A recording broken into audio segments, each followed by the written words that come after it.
যারা আমার ভিডিওটা দেখছেন তারা ভিডিওটাকে লাইক করবেন, যারা আমার চ্যানেলটা রেগুলার দেখেন তারা চ্যানেলটাকে সাবস্ক্রাইব করবেন। ইন্টারন্যাশনাল ব্রেকের পরে মোহামেডান তাদের নিজেদের হোম গ্রাউন্ডে বেঙ্গালুরুর সাথে 27 তারিখ ম্যাচ খেলবে। এই ম্যাচটা মোহামেডানের কাছে খুবই গুরুত্বপূর্ণ, কারণ মোহামেডান যেহেতু বিগত কয়েকটা ম্যাচ তারা জিততে পারছে না, এবং যেহেতু ইস্টবেঙ্গলের সঙ্গে 9 জন ইস্টবেঙ্গলের বিরুদ্ধে 11 জনের মোহামেডান জয়লাভ করতে পারলো না, সেইটা নিয়ে কিন্তু একটা সোশ্যাল মিডিয়ায় এবং সমর্থকদের মধ্যেও কিন্তু একটা বিভিন্নভাবে মতপার্থক্য দেখা যাচ্ছে। তাদের বক্তব্য হচ্ছে যে এই মোহামেডান দল 9 জনের ইস্টবেঙ্গলকে হারাতে পারছে না, তো অন্যান্য টিমকে কি করে হারাবে। বিষয়টা হচ্ছে মোহামেডান টিম কিন্তু একটা নতুন দল। মোহামেডান টিমটার কিন্তু প্লেয়াররা অত্যন্ত ইয়াং প্লেয়ার, তাদের কিন্তু বিশেষ কোনো আইএসএল এক্সপিরিয়েন্স নেই, এবং যাদের সাথে খেলা পড়ছে তারা কিন্তু আইএসএলের একটা পাকাপাক্ত টিম হিসেবে কিন্তু দীর্ঘদিন ধরে খেলে আসছে। সে ইস্টবেঙ্গল হোক আর বেঙ্গালুরু এফসি হোক, প্রত্যেকটা টিমই কিন্তু খুব ভালো ভালো আইএসএল খেলা প্লেয়ারদের নিয়ে কিন্তু তৈরি।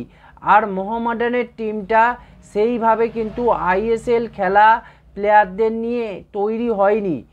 তার যে কজন প্লেয়ার আইএসএল থেকে এসেছে তারা ম্যাক্সিমামই রিজার্ভ বেঞ্চে বসে থাকা প্লেয়ার।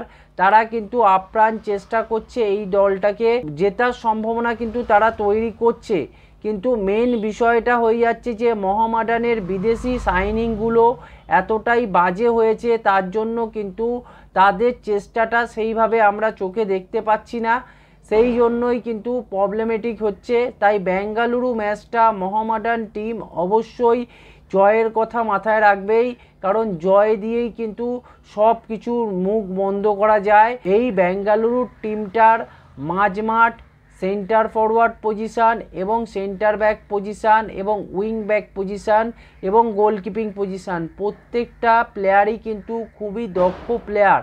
বিশেষ করে সেন্টার ফরওয়ার্ড পজিশানে আমরা সুনীল ছেত্রী, শিবাশক্তির মতো প্লেয়ারকে কিন্তু রিজার্ভ বেঞ্চ থেকে আসতে দেখি, কখনো কখনো তো সুনীল ছেত্রীকে নামানোও হয় না। সেই জায়গায় দাঁড়িয়ে এই মোহামেডান টিমটাকে বুঝতে হবে যে যাদের সেন্টার ফরওয়ার্ড লাইনটা এত স্ট্রং আছে তাদের এগেনস্টে আমাদের কী রকম গেম প্ল্যান হবে, আমাদের ডিফেন্সিভ স্ট্রাকচারটা কেমনভাবে সাজাতে হবে, এই জিনিসগুলো অ্যান্দ্রে চিন্নিসবকে কিন্তু দেখতে হবে। এর সাথে সাথে মাঝমাঠে সুরেশ সিং এবং অন্যান্য যে বিদেশি প্লেয়াররা আছে তারাও দক্ষ প্লেয়ার। মোহামেডানের মাঝমাঠে ক্যাসিমোভ ও অ্যালেক্সিস গোমস এর মতো প্লেয়াররা আছে, এদেরকে কিন্তু বাড়তি দায়িত্ব নিতে হবে মাঝমাঠটাকে সামলানোর জন্য। যদি নিজেদের মধ্যে ঝগড়া বাঁধিয়ে রাখে তাহলে কিন্তু কোনো দিনই এই মাঝমাঠকে সলভ করা সম্ভব নয়। তাই নিজেদের ঝগড়াটাকে কিন্তু মিটিয়ে নিয়ে টিমের জন্য খেলা উচিত, তা না হলে কিন্তু আগামী দিনে মোহামেডান আরও সমস্যায় পড়বে। তার সাথে সাথে স্ট্রাইকিং পজিশানে মোহামেডানের যেসব প্লেয়ার আছে তাদেরকেও কিন্তু গোল করতে হবে। দায়িত্ব নিয়ে না গোল করতে পারলে কোনো দিনই কিন্তু যতই তুমি ভালো খেলো না কেন তুমি জিতবে না। মোহামেডান আগের দিন জিততে পারলো না গোল না করার ফলে, দুখানা স্ট্রাইকারকে কিন্তু মোহামেডান কোচ নামিয়ে দিয়েছিল, যে ম্যানজুকি আর কার্লোস ফ্যানকাও, এরা দুজন নেবেও কিন্তু একখানা গোল করতে ব্যর্থ হলো। সেই জায়গায় দাঁড়িয়ে মোহামেডানের ওপর বাড়তি প্রেশার আসছে, সেন্টার ফরওয়ার্ড পজিশান থেকে কিন্তু গোল আনতেই হবে এই বেঙ্গালুরু ম্যাচে। বেঙ্গালুরু কিন্তু চ্যাম্পিয়ন হওয়ার জন্য টিম বানিয়েছে এবং তারা কিন্তু চ্যাম্পিয়নশিপের জন্য লড়ছে, তাই তাদের কিন্তু চিন্তাভাবনা থাকবে যে একাধিক গোল করে এই মোহামেডান টিমকে কিন্তু ছত্রভঙ্গ করে দেওয়া। কিন্তু মোহামেডানকে বুঝতে হবে যে তাদের যে প্লেয়িং স্টাইল আছে এবং তাদের যে ক্ষমতা আছে সেই ক্ষমতাকে কিন্তু 100% ইউজ করতে হবে, এবং তাদের যে মাঝমাঠ আছে সেই মাঝমাঠকে কিন্তু অনেক অনেক সক্রিয় থাকতে হবে। মাঝমাঠ থেকে যেন বল বেশিরভাগ মোহামেডান উইন করতে পারে সেই দিকে নজর দিতে হবে। অ্যান্দ্রে চিন্নিসব আগে ডুরান্ড কাপে এই বেঙ্গালুরুর সঙ্গে যখন খেলেছিল তখন কিন্তু এই বেঙ্গালুরুকে কিন্তু মোহামেডান 1-1 গোলে আটকে দিতে পেরেছিল। যদি এই বেঙ্গালুরু টিমকে আটকাতে হয় অ্যান্দ্রে চিন্নিসবকে কিন্তু গেম প্ল্যানে পরিবর্তন আনতে হবে। অ্যান্দ্রে চিন্নিসবের কিন্তু নিজস্বতা একটু দেখাতে হবে, তার গেম প্ল্যানের বৈচিত্র্য এবং এই টিমটার কোন কোন জায়গাটায় প্রবলেম আছে সেইটা কিন্তু তাকে আগে থাকতেই বুঝে নিতে হবে এবং বেঙ্গালুরুর কোন কোন জায়গায় প্রবলেম আছে সেই প্রবলেমগুলোকে কিন্তু আইডেন্টিফাই করে অ্যাটাকে যেতে হবে।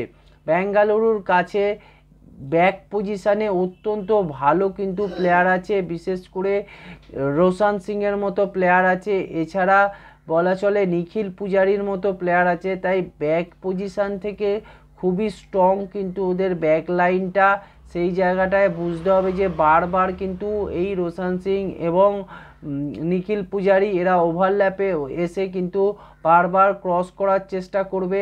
তাই প্রত্যেকটা পজিশানের অনুযায়ী এই ব্যাক পজিশানটাকে কিন্তু বিশেষ গুরুত্ব দিতে হবে।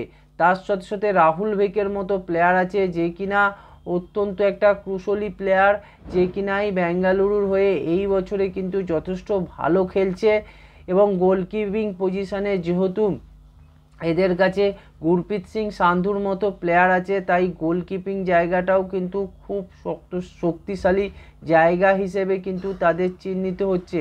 তাই মোহামেডানকে ঠান্ডা মাথায় খেলতে হবে এবং মোহামেডান টিম আশা করা যায় যে এই ম্যাচে তাদের সেরা পারফরমেন্সটা তুলে ধরবে, কারণ এখনও অবধি আমরা সেরা পারফরমেন্সের কথা বলছি কিন্তু মোহামেডানের কাছ থেকে সেই পারফরমেন্সটা আমরা দেখতে পাচ্ছি না।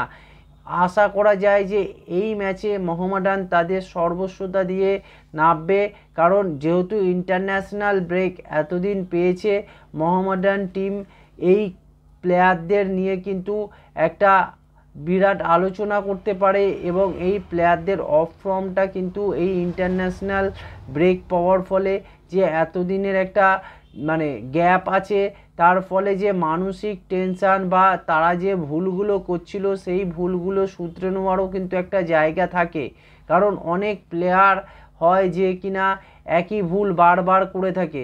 সেই জায়গায় দাঁড়িয়ে এই কার্লোস ফ্যানকাও বা ম্যানজুকির কাছে কিন্তু একটা সুযোগ থাকবে, তারা কেন গোল করতে পারছে না সেই গোল করার জিনিসটাকে কিন্তু ফিরিয়ে আনার জন্য যে গ্যাপটার দরকার ছিল সেইটা কিন্তু তারা পেয়েছে।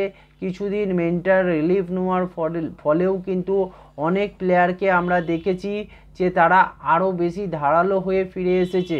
সেই জায়গায় দাঁড়িয়ে এই কিছুদিন ব্রেকটা কোনো টনিকের কাজ করে কিনা মোহামেডান সেন্টার ফরওয়ার্ডদের কাছে সেটা কিন্তু দেখার বিষয়।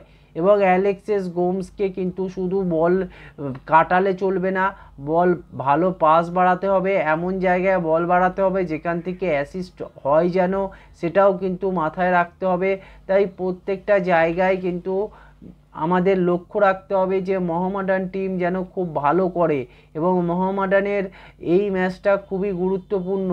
এই ম্যাচের ফলে কিন্তু মোহামেডান জয় যদি পেতে পারে তাহলে মোহামেডান সমর্থকরা কিন্তু অনেক বেশি কনফিডেন্স পাবে এবং তারা কিন্তু আস্তে আস্তে আবার মাঠমুখী হবে, কারণ যদি তুমি একটা টিমের ধারাবাহিকভাবে ভালো পারফরমেন্স না আসে তখন কিন্তু সমর্থকরা হতাশ হয়ে যায় এবং সমর্থকরা কিছুটা বিরূপ মনোভাব পোষণ করে। সেই জায়গায় দাঁড়িয়ে এই জয় মোহামেডানের কাছে খুব দরকার।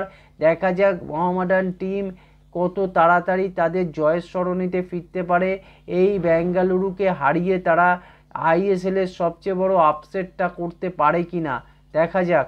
এই ছিল আজকের ভিডিও। চ্যানেলটাকে সাবস্ক্রাইব করবেন, ভিডিওটাকে লাইক করবেন, ভিডিওটাকে শেয়ার করবেন।